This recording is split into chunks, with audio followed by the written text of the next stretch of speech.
Hi, this is Pastor Ken with Calvary Chapel of Joshua, welcoming you to the 2-Year Bible Challenge.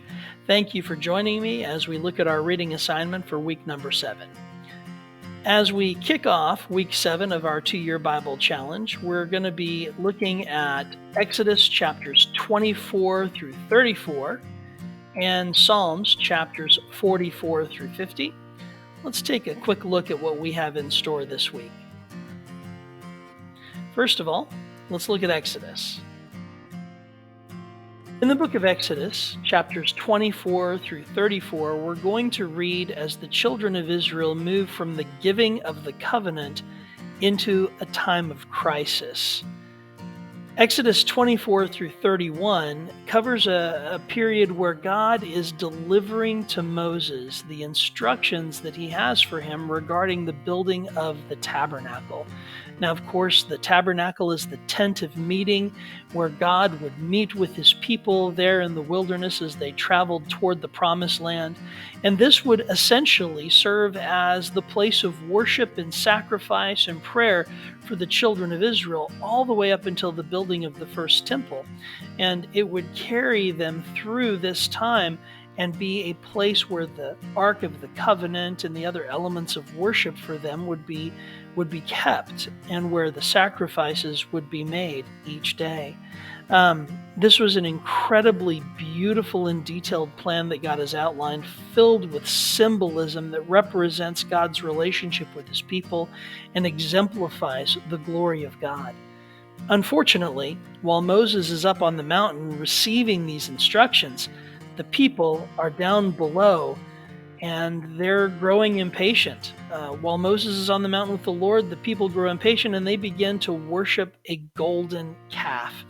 Now, where they got that calf, where the idea for the calf came from, who made the calf, what the results were of their worshiping this idol, all of these things are things we're going to discover as we read through these chapters together this week. One thing I want you to pay especially close attention to is the character of Moses, because there's a point at which God is prepared to destroy all of the children of Israel and start over with Moses, but Moses intercedes on behalf of the people, and we really see some beautiful things about his character that are revealed through this incident. So dig deep and let's see what we can learn as we study through these together. Now, in addition to Exodus, of course, we're going to be in the book of Psalms. This week in the book of Psalms, we'll read Psalms chapter 44, which is speaking of redemption, the prayer for God's redemption as the author of this psalm is facing a challenging time. We're going to actually take a closer look at this psalm in just a minute or two together right now.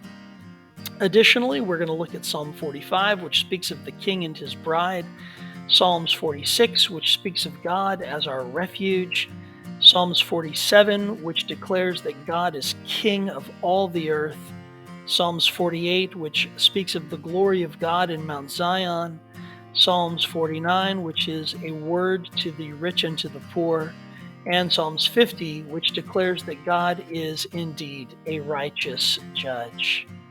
Now, I mentioned that we were going to take a closer look at Psalm 44, so let's go ahead and do that now.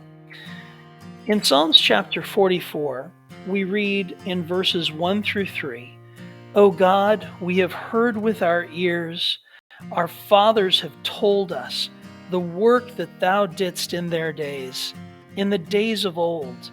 Thou with thine own hand didst drive out the nations. Then thou didst plant them. Thou didst afflict the peoples. Then thou didst spread them abroad, for by their own sword they did not possess the land, and their own arm did not save them. But thy right hand and thine arm and the light of thy presence, for thou didst favor them." So here in verses 1 through 3, the psalmist is referring back to Exodus chapter 23, verse 33 that we read last week.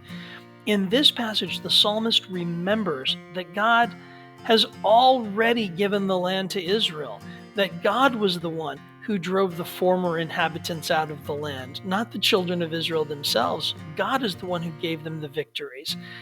And in so doing, in remembering this, the psalmist's faith is strengthened, and it's strengthened at a time when he really needs it to be strengthened, as we'll see in a moment or two.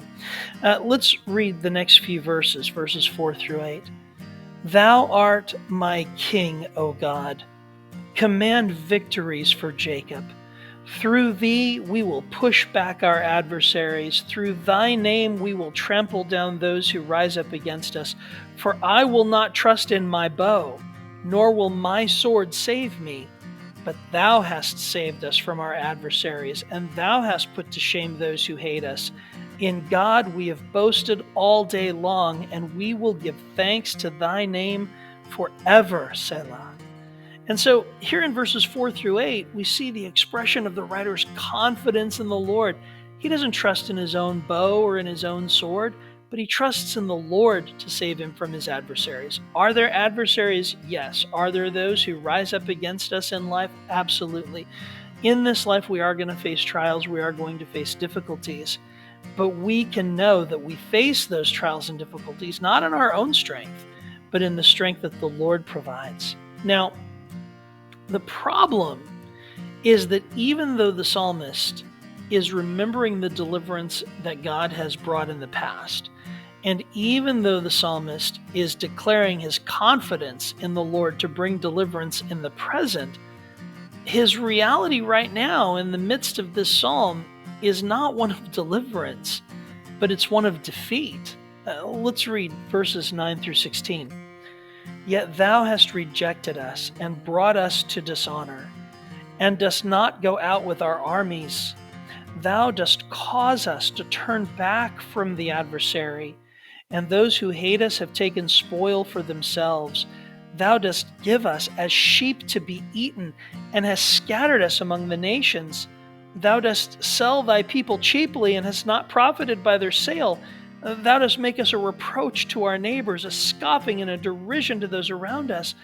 Thou dost make us a byword among the nations, a laughingstock among the peoples. All day long my dishonor is before me, and my humiliation has overwhelmed me because of the voice of him who reproaches and reviles, because of the presence of the enemy and the avenger.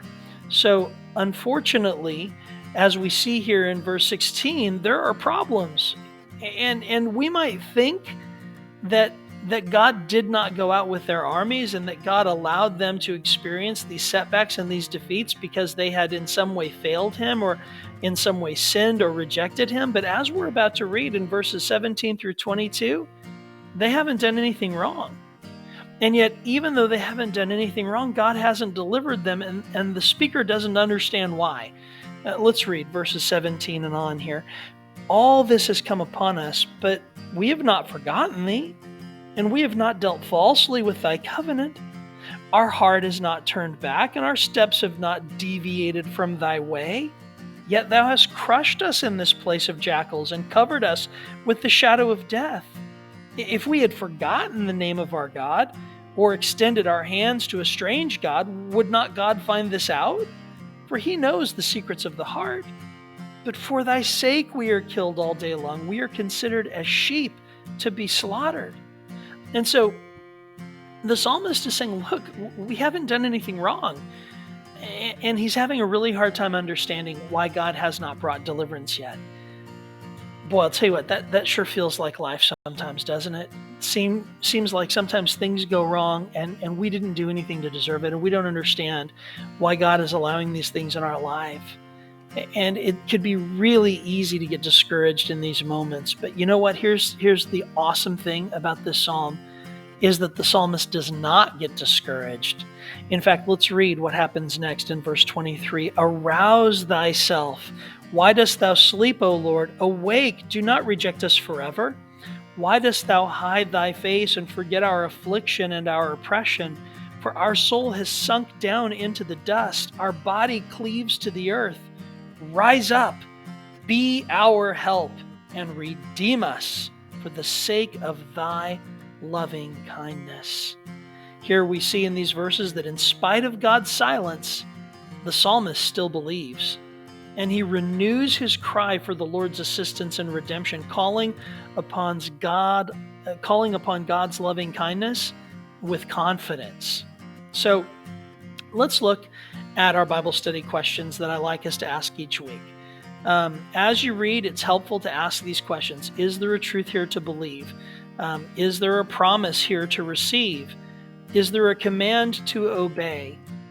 Is there an example to either follow or avoid? And of course, how can I apply what I have learned to my life today? So how does our reading of this chapter help us to answer these questions? Well, first of all, in verse 21, we do find a truth to believe, and that is that God knows the secrets of the heart.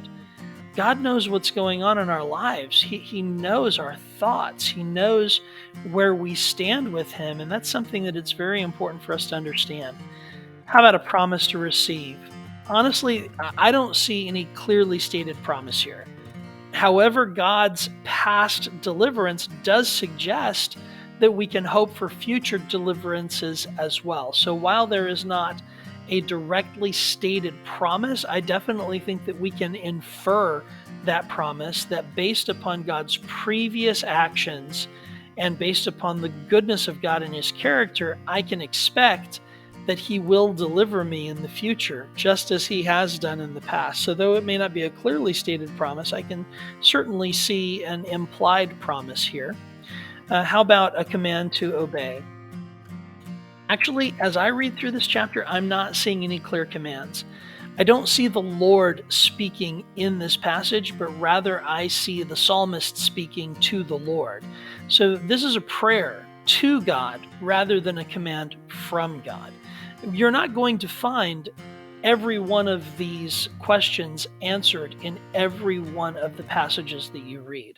But as we ask them, we're looking for these gems as we go through. So not a clear command to obey here. None that I can see anyway.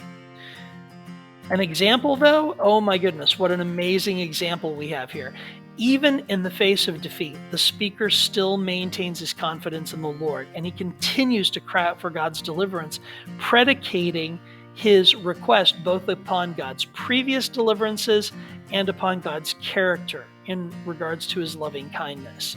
So we definitely have an example to follow here, to not get discouraged, to not get defeated, to not stop trusting. Don't stop trusting in God. Don't stop asking for God's intervention and deliverance, but to have confidence. Not to have confidence in your own bow or sword, or in other words, in your own abilities, but rather to have confidence in the Lord and in His ability to deliver you in these situations. We have some incredible applications in this chapter. Listen, even when things are going against us, even when we're facing adversity and trials, even when it seems as though God isn't moving on our behalf, we can trust in His loving kindness. We can continue to hope in God and to continue to call out to Him for help. This is the example that we find in this passage. The psalmist here remembers what God has done in the past, sets his eyes on God for His help in the future, and trusts in God in spite of his circumstances. What a great application. Thanks for joining us on this video for the 2-Year Bible Challenge kickoff for week 7. I hope that you're enjoying this time together in the Word. I know that I'm enjoying it. I look forward to being with you again. And if you can join us in person at 307B East 12th Street in Joshua, Texas on Tuesday night at 7 o'clock, we'd love to have you. God bless you, and keep reading.